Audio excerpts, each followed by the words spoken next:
আজকের রেসিপিটা হবে মালপোয়া। তো নারকেল ফাটিয়ে নিয়েছি, নারকেল ফাটিয়ে কুড়নিতে কুড়ে নেব। পুরো নারকেলটা কুড়ে নিয়েছি। কুড়ে নেওয়ার পরে একটা পাত্রে এখানে পরিমাণ মতো ময়দা 2 বাটি মাপে, তো আর 2 বাটি মাপে চালের গুঁড়ি,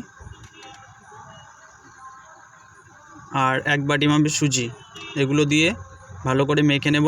মেখে নিয়ে কোড়া নারকেলটা দিয়ে দেব। কুড়ে রাখা নারকেলটা দিয়ে দেব পুরোটা, হালকা পরিমাণে লবণ। এখানে খাঁটি গরুর দুধ 1 কেজি দিয়ে আবারও সুন্দর করে মেখে নেব।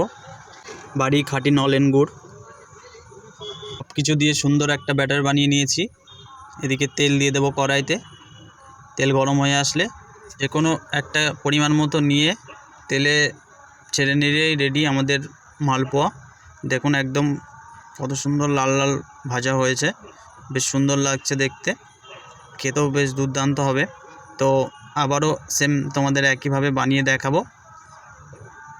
উল্টে পাল্টে ভেজে নিতে হবে একদম লাল লাল করে।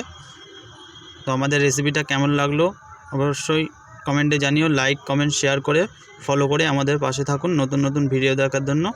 খানাপিনা কিচেনে সবাইকে স্বাগত। তোমরা যদি এইভাবে আমাদের পাশে থাকো তাহলে অনেক রেসিপি দেখাতে পারবো তোমাদের। এইভাবে ভেজে তুলে নিয়েছি একদম বেশ লালচে করে, লাল লাল।